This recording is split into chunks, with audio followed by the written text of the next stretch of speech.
안녕하세요. 블랙스톤 H입니다. 경제학에서 우리가 늘 하는 게 바로 최적의 선택을 찾는 거잖아요. 그런데 그 최적의 선택을 한 후에 갑자기 상황이 바뀌면 어떻게 될까요? 오늘은 바로 그 질문에 대한 답을 찾아주는 아주 강력한 도구, 최저값 함수와 포락선 정리에 대해 알아보겠습니다. 자, 이런 질문으로 시작해 볼게요. 우리가 어떤 문제에 대해서 정말 최선의, 그러니까 최적의 선택을 했다고 칩시다. 그런데 갑자기 우리를 둘러싼 환경, 예를 들면 물건 가격이라든지 내 예산 같은 게 변해버린다면 우리가 얻을 수 있었던 그 최상의 결과는 과연 얼마나 또 어떻게 바뀔까요? 이 질문이 바로 오늘 우리가 파헤쳐볼 내용의 가장 핵심적인 부분입니다. 그럼 이 질문에 답하기 위해서 첫 번째 개념부터 한번 살펴보겠습니다.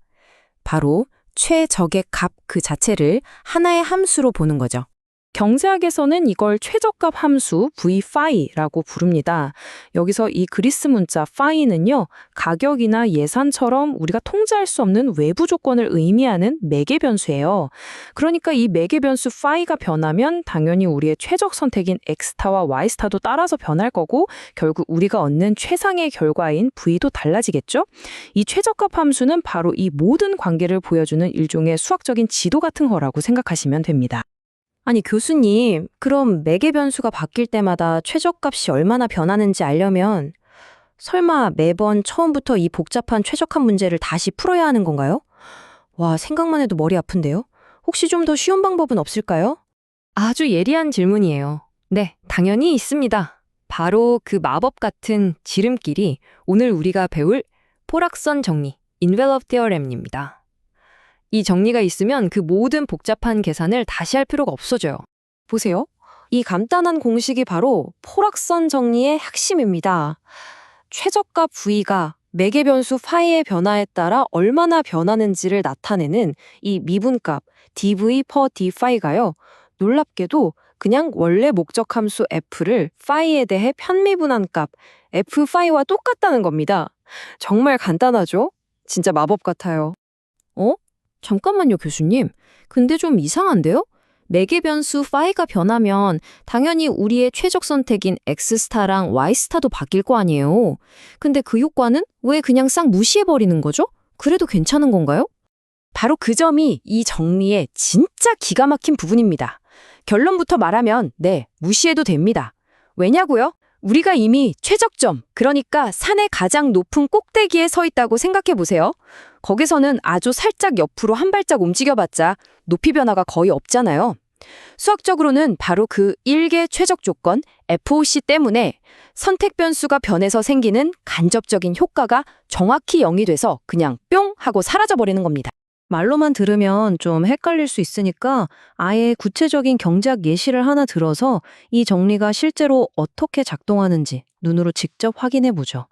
기업의 이윤 극대화 문제를 한번 다뤄보겠습니다. 자, 여기 한 기업이 있습니다. 이 기업은 자본 K와 노동 L을 써서 물건을 만들고 이걸 시장 가격 P에 팔아요. 자본을 쓰는 비용은 R, 노동자를 쓰는 비용, 즉 임금은 W라고 하죠. 이 기업의 목표는 당연히 이윤 파이를 최대한 많이 내는 겁니다. 그럼 이 상황에서 만약에 노동자 임금 W가 조금 오른다면 이 기업이 벌 수 있는 최대 이윤은 얼마나 줄어들게 될지 그걸 알아보려는 거군요. 맞습니다.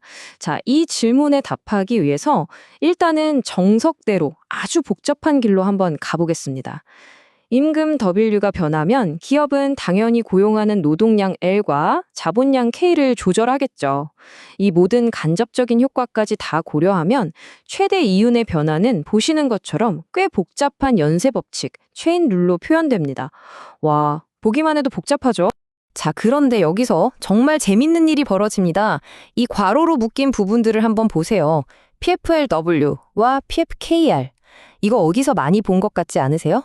맞아요. 이게 바로 기업이 맨 처음에 이윤을 극대화하기 위해서 세웠던 1개 조건 그 자체입니다.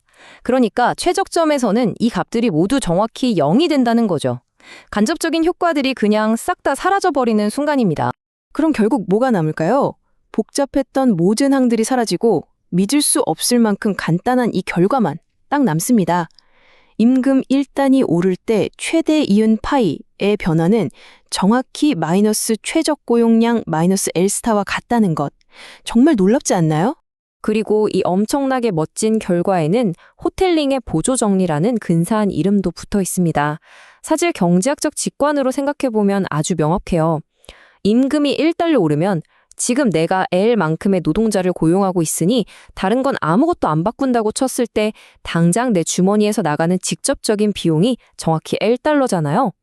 포락선 정리는 바로 그 직접 효과만이 중요하다고 말해주는 겁니다. 와, 교수님 진짜 강력한 정리네요. 그런데 만약에요? 기업이나 소비자에게 예산 같은 제약이 있는 문제에서도 이 지름길을 똑같이 쓸 수 있는 건가요? 또 한 번 핵심을 찌르는 질문이네요. 물론입니다. 제약이 있는 최적화 문제에서는 우리가 잘 아는 라그랑즈 함수를 사용하잖아요. 포락선 정리는 이 라그랑즈 함수에도 아주 깔끔하고 멋지게 똑같이 적용됩니다. 두 경우를 한번 비교해 볼까요? 제약이 없을 때는 최저값의 변화가 원래 목적 함수 f를 편미분한 거랑 같았죠. 제약이 있을 때는 어때요? 그냥 목적 함수 f 대신에 라그랑제 함수 L을 편미분한 거랑 같아집니다. 구조가 완전히 동일하죠? 그리고 바로 이 지점에서 우리가 그동안 그냥 계산 도구로만 생각했던 라그랑주 승수, 람다의 정말 심오한 경제학적 의미가 드러납니다. 만약 제약식의 상수 C, 예를 들어 내 예산이 1달러 늘어난다면 내 최저값은 얼마나 증가할까요? 포락선 정리에 따르면 그 값은 정확히 람다 스타가 됩니다. 즉, 람다는 제약이 1단이 완화될 때 내가 얻게 되는 한계 이득 또는 그림자 가격, 섀도우 프라이스를 의미하는 거죠. 정말 대단하죠? 자, 오늘 정말 중요한 개념들을 쭉 훑어봤는데요. 머릿속에 좀 복잡할 수도 있으니 마지막으로 핵심 내용만 딱딱 짚어드리고 여러분이 더 생각해볼 만한 질문을 던지면서 마무리하겠습니다.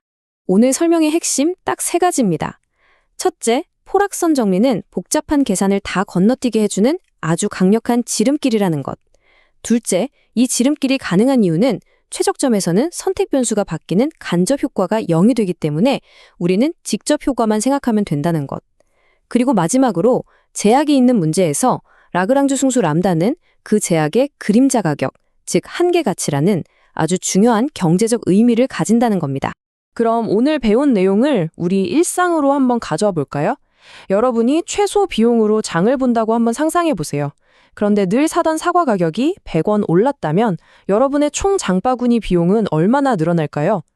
다른 건 일단 그대로 두고 사과만 원래 사려던 만큼 산다고 가정했을 때의 비용 증가, 즉 그 직접적인 효과는 과연 얼마일까요? 포락선 정리가 바로 이 질문에 대한 놀랍도록 간단한 답을 우리에게 알려줍니다. 한번 곰곰이 생각해 보시면 정말 재밌을 겁니다. 오늘 설명은 여기까지입니다. 감사합니다.